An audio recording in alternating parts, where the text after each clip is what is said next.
7:13. Emilio Archila fue consejero para la estabilización en el gobierno de Iván Duque y el encargado de implementar el acuerdo de paz. Con él nos enlazamos a esta hora. Señor Archila, muchísimas gracias por este contacto con Noticias Caracol. Ya escuchaba usted al expresidente Juan Manuel Santos. El presidente o el gobierno del presidente Duque le puso freno de mano a la implementación del acuerdo de paz. Absolutamente falso, totalmente mentirosa esa afirmación. Solamente para tener una idea de qué tan digamos, comprometidos estábamos, nosotros no nos demoramos 2 años en hacer un plan. A los 2 meses y medio de haberse posicionado el presidente Duque, expedimos la política de implementación. A los 2 meses ya habíamos pedido que las Naciones Unidas estuviera con nosotros durante todo el tiempo que fuera necesario. Ya habíamos presentado dentro del Plan Nacional de Desarrollo los 5 puntos absolutamente claves. Así que en materia de víctimas, de reincorporación, de los planes de desarrollo con enfoque territorial, sustitución, desarrollo rural e integral, los enfoques étnicos, de género, desminado, el apoyo al sistema de justicia transicional. En todos los frentes trabajamos, tanto que hoy, hace 3 años, cuando se estaban celebrando la firma de los acuerdos y nosotros estábamos, no era un tema coloquial, estaba en Colombia el secretario general de las Naciones Unidas y estaba felicitando al gobierno colombiano por ser un ejemplo de implementación en el mundo.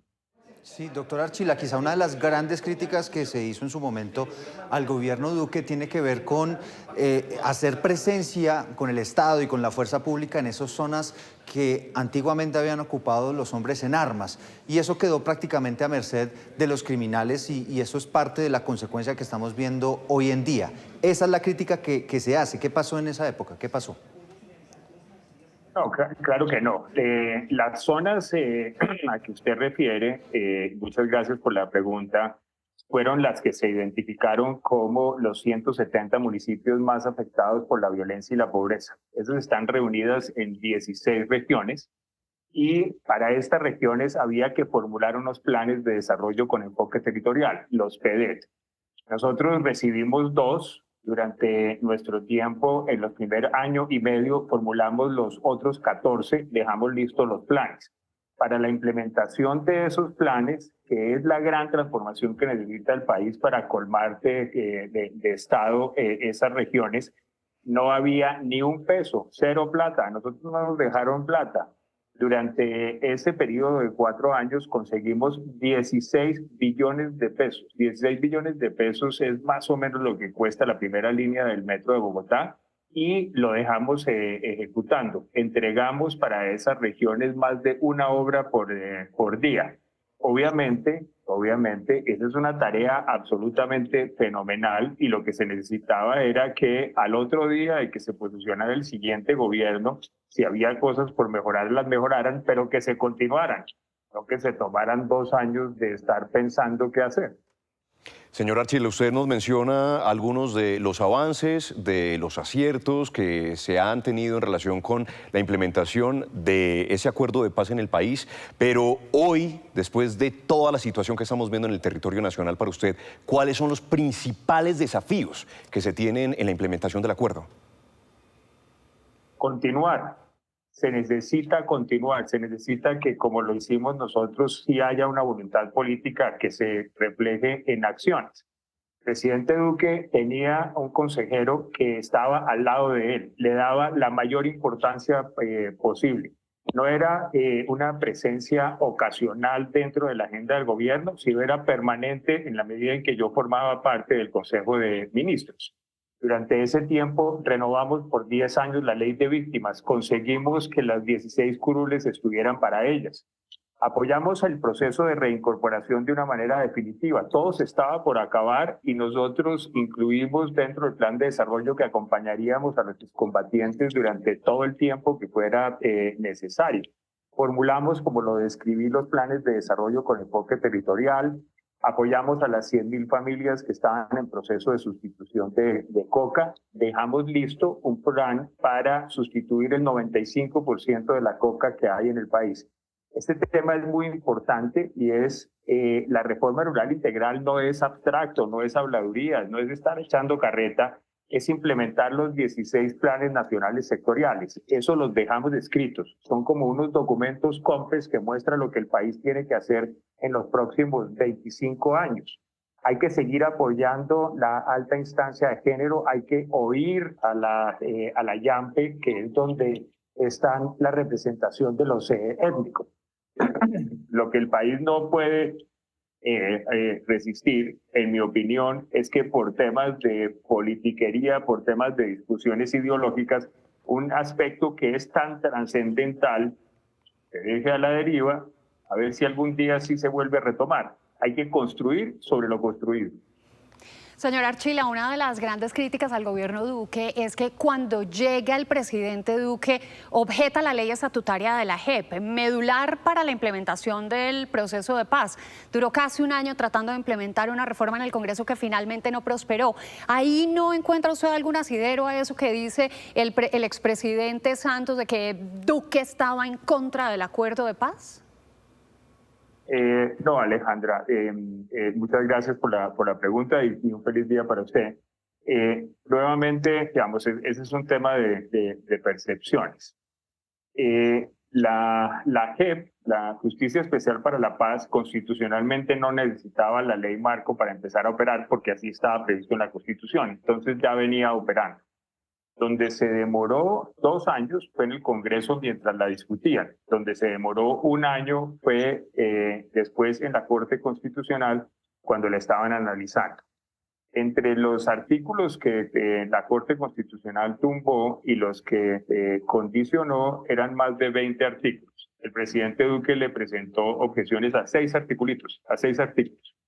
Esos 6 artículos, lo que dijo es, no son convenientes y no son constitucionales, se los devolvió al Congreso, el Congreso no estuvo de acuerdo, no los trajo, en la objeción nos habíamos demorado 1 semana y en un día, ¿no? Después de que el Congreso lo dijo, lo aprobamos.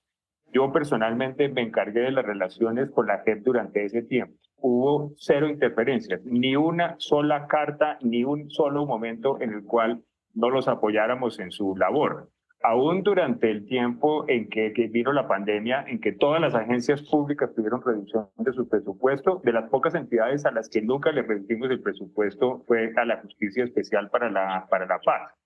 Le extendimos el mandato a la Comisión de la Verdad para que pudiera rendir los informes que estaban previstos y siempre trabajamos con la unidad de búsqueda para los desaparecidos.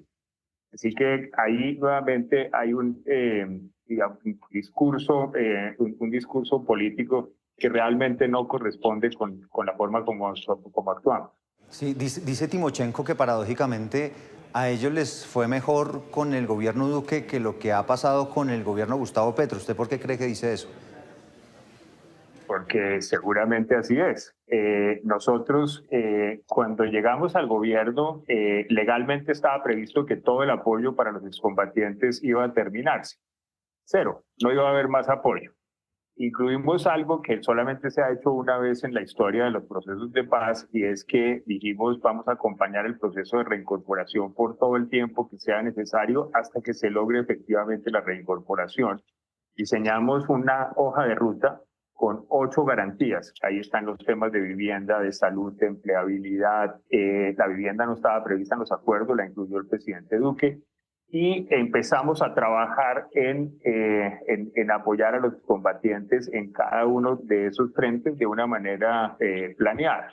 Aparte de eso, les garantizamos la continuidad de los antiguos espacios territoriales, les dimos la proyección. Hoy, durante las 2 elecciones que nos correspondió administrar, los candidatos de las antiguas FARC del Partido Común tuvieron todas las garantías que se necesitaban. Ni uno de ellos fue ni asesinado ni tuvo que retirarse por amenazas que se hubieran dado. Fuimos al Consejo de Seguridad y en el Consejo de Seguridad pedimos que, como estaba previsto en el acuerdo, se le diera a la ONU la posibilidad de hacer el seguimiento de las sanciones propias. Así que el Sí. compromiso de que ese proceso saliera bien era total y los resultados se ven. Sí. No ha habido gente que se baje del proceso. Sí.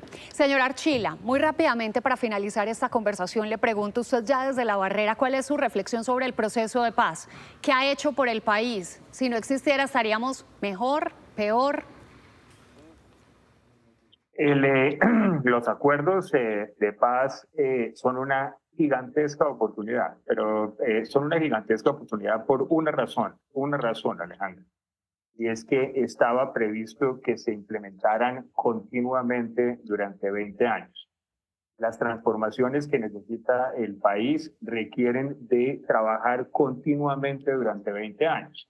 En política pública hay una cosa muy triste y es que 4 y 4 y 4 y 4 años no son 16, son 4 veces 4 y quiere decir 4 fracasos si no se hace de una manera continua.